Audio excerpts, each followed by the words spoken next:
காங்கிரஸ் கட்சியினுடைய செய்தி தொடர்பாளர் திரு ஹிதாயத்துல்லா அவர்கள். சார், இப்போ நம்ம பேசுனது எல்லாமே நீங்கள் அவதானிக்கிறீங்க, நீங்கள் பதில் சொல்லுங்கள். ஜெயா ப்ளஸ் தொலைக்காட்சிக்கு நான் வாழ்த்துறேன். தொடர்ந்து அரைத்தேமாவை அரைப்பதை போன்று அரசியலில் யார் வெற்றி பெறுவார், எத்தனை சதம் என்று வாக்கலாம் என்று பேசிக்கொண்டிருக்கும் போது மக்கள் பிரச்சனையை நீங்கள் இன்றைக்கு எடுத்திருக்கிறீங்க. இதுதானே நம்ம வேலை. நல்ல விஷயம். இப்போ உங்களுக்கு 2 நாட்களுக்கு முன்பாக இந்தியாவுடைய எதிர்க்கட்சி தலைவர் திரு ராகுல் காந்தி சொன்னார், தேர்தல் 29ஆம் தேதி முடிஞ்ச மறுநாள் விலை உயர்த்துவார்கள் சொன்னார். மாட்டோம் என்று பெட்ரோலிய துறையும் சொல்லிச்சு, அந்த அமைச்சரவையும் சொல்லிச்சு. ஆனால் இன்றைக்கு உயர்த்திருக்கிறார்கள். 993 ரூபா. ஒரு 1000 ரூபா உயர்த்திருக்கான்னு வச்சுக்கோங்க. சரி, 1000 ரூபா தானே. ஆமாம், 7 ரூபா. இது எப்படி உருவாச்சுன்னு சொன்னால், எந்த அளவுக்கு இந்த அரசாங்கம் இந்த பெட்ரோல் விலை உயர்வுக்கு நேரடி காரணம் ஒன்றிய அரசு தான், மாநில அரசு அல்ல. அதுக்கு இணையாக அவங்களுடைய வரிகள் உயரும். இதுதான் உண்மை. அதுக்கு அடுத்த விஷயம், பிரதமர் மோடி அவர்கள் ஆட்சிக்கு வந்த பொழுது 425 ரூபா கேஸ் இருந்துச்சு, உங்களுக்கு தெரியும். வியாபார கேஸ் அதே இது 500 ரூபா இருந்துச்சு. 19 கிலோ என்பது கொஞ்சம் கூட இருக்கும், அவ்வளோதான். அதை என்ன சொன்னார் வந்த உடனே, நான் உங்களுக்கு பணமாக தந்துடுறேன், நான் 600 ரூபா ஏற்றுறேன், 800 ரூபா ஏற்றுறேன்னு 900 1000 வரை ஏற்றினார், 425 ரூபாயை. ஆனால் நம்ம கைக்கு கிடைச்சது 14 ரூபாயிலேருந்து 24 ரூபா தான்.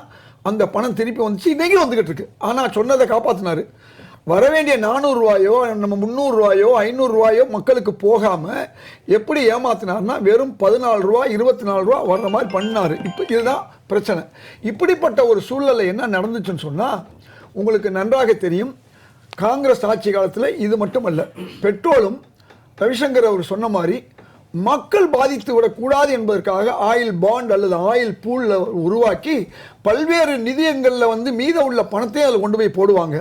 போட்டதன் விளைவு 110 140 ரூபாய்க்கு குரூட் ஆயில் விற்கும் பொழுதும் கூட காங்கிரஸ் ஆட்சி காலத்தில் 65 ரூபாயிலிருந்து 70 ரூபா தான் பெட்ரோல் டீசல் விலை இருந்துச்சு. 2013 $141 இன்டர்நேஷனல் பிரைஸ்.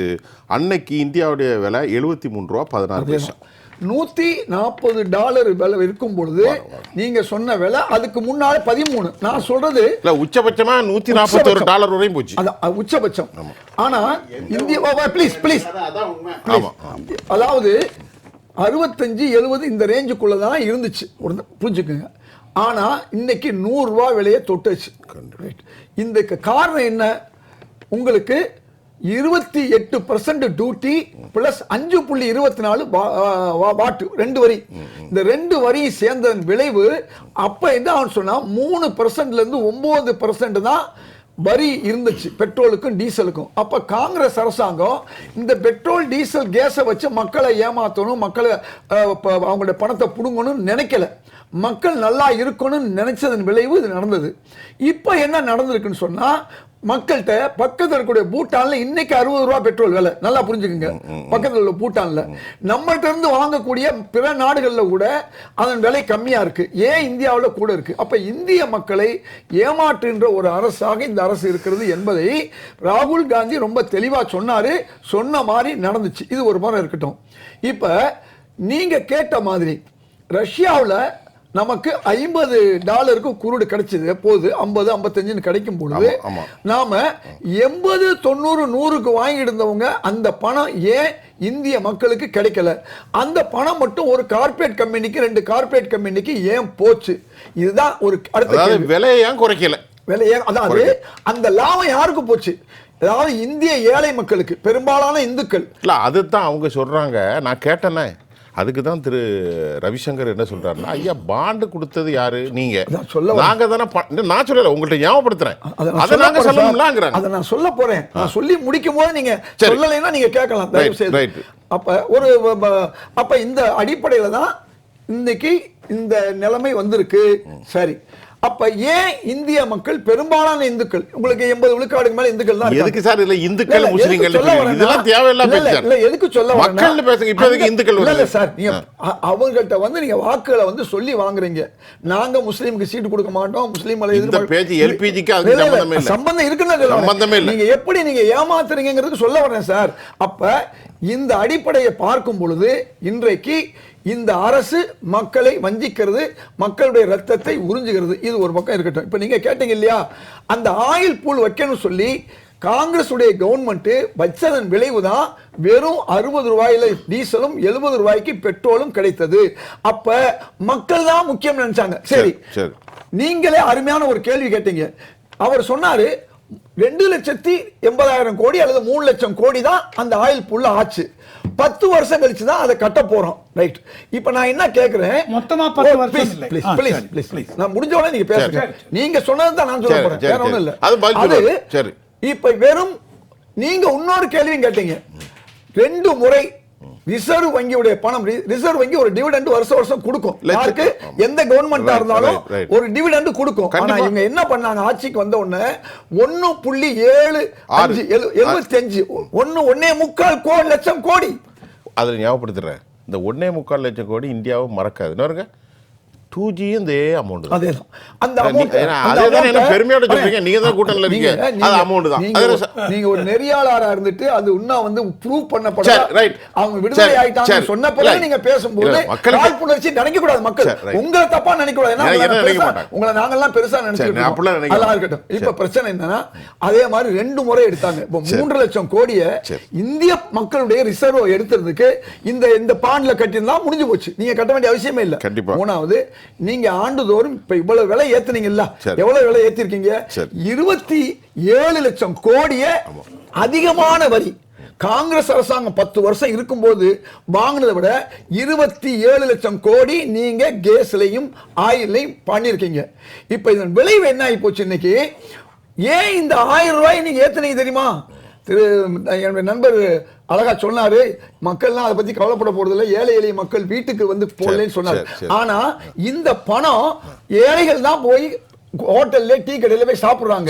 இது இந்த குரங்கு குட்டியை விட்டு அகலம் பாக்குற மாதிரி என்ன செஞ்சாங்கன்னா இத டிமாண்ட் பண்ணாங்க. வர்த்தக வணிகத்துடைய பயன்பாட்டுக்குள்ள கேஸை என்ன பண்ணாங்கன்னு சொன்னா, அப்ப என்ன ஆச்சுன்னா 1000 ரூபாய் வித்தது, 2000 ரூபாய் வித்தது 4000 5000 ரூபாய்க்கு போச்சு. அப்ப பதுக்கல்காரர்களுக்கு 4000 5000 கிடைக்கும் போது அந்த பதுக்கல்காரர்கள் வேற யாரும் இல்ல, கேஸ் கம்பெனி தான். அத ஏன் நம்ம பறிக்க கூடாதுன்னு சொல்லி இப்ப 1000 ரூபாய் ஏத்திருக்காங்க. இந்த 1000 ரூபாய் ஏத்துறது ஒரு 500 ரூபாயோ ஒரு 300 ரூபாய் ஏத்திருந்தா பரவாயில்ல. 1000 ரூபாய் ஏத்துறதுக்கு காரணம் வந்து பதுக்கல்காரர்களுக்கு 4000 ரூபாய் 3000 ரூபாய் இந்த மக்கள், இந்த வியாபாரிகள் கூட கொடுத்து கடையை நடத்துறாங்க, ரெஸ்டாரண்ட் நடத்துறாங்க. நாம ஏன் அவங்கள்ட்ட அந்த 1000 ரூபாயை பறிக்க கூடாது?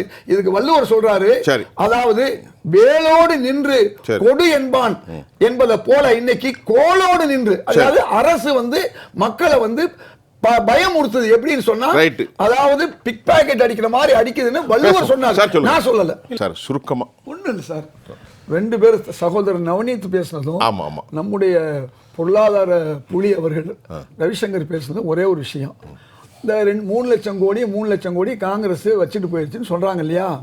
இந்த 3 லட்சம் கோடியை இவங்க இதுவரை 27 லட்சம் கோடி மக்கள்கிட்ட இருந்து எடுத்திருக்காங்க. எப்படி எடுத்திருக்காங்கன்னு என்கிட்ட கேட்டார், அதுக்கு விளக்கம் சொல்றேன். 425 ரூபாய் கேஸை 900 ரூபாய்க்கு வரை நமக்கு வித்தாங்க. 1000 ரூபாய்க்கு போச்சு, உங்களுக்கு நல்லா தெரியும். 60 ரூபாய் 62 ரூபாய்க்கு வித்த டீசல் வந்து 90 ரூபாய்க்கும் 70 ரூபாய் வித்தது 100 ரூபாய்க்கும் போச்சு. இந்த காசை தான் இந்த டாக்ஸ் அநியாயம் பண்ணாங்க பாத்தீங்களா? 3% இருந்து 9% பெட்ரோலுக்கும் 3% டீசலுக்கு இருந்ததை 22% டீசலுக்கும் 27-28% ஆக்குனாங்க இல்லையா? அந்த பணம் இவதான் 27 லட்சம் கோடி. இந்த 27 லட்சம் கோடியும் நீங்க சொன்னீங்க பாருங்க 3 லட்சம் கோடி.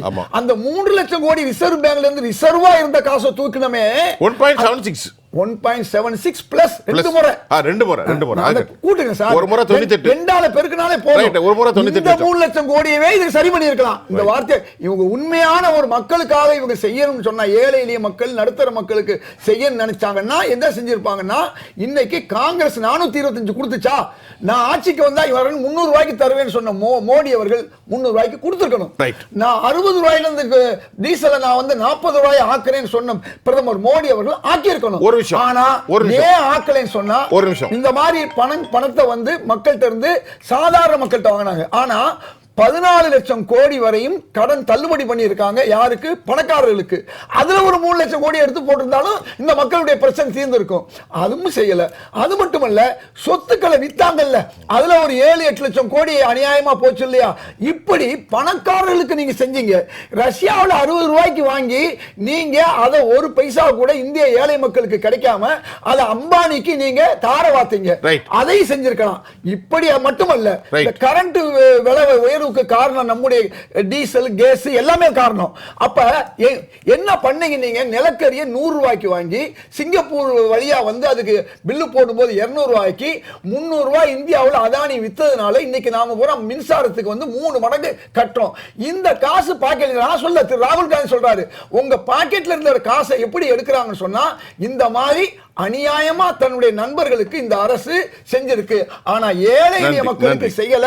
அதுதான் இன்னைக்கு விஷயம். இன்னைக்கு 1000 ரூபாய் விலை ஏறினா அது யாரை பாதிக்கும்னா பாமர மக்களை பாதிக்கும். இன்னைக்கு அம்மா உணவமா இருக்கட்டும், வேற சும்மா யாரும் வச்சிருக்க உணவாகட்டும், எதுவா இருந்தாலும் இந்த கேஸை வாங்கி தான் செய்யணும். அதனால எல்லாரும் ஏழைகளுக்கு தான் பாதிப்பு. திரு நவநீத் சொல்ற மாதிரி, நிர்மலா சீதாராமன் சொல்ற மாதிரி நாங்கெல்லாம் ஹோட்டல்ல போய் சாப்பிட மாட்டோம், அதனால எங்களுக்கு அதை பத்தி கவலையிலேன்னு சொல்லக்கூடாதுங்கிறத நான் கேட்டுக்கிறேன்.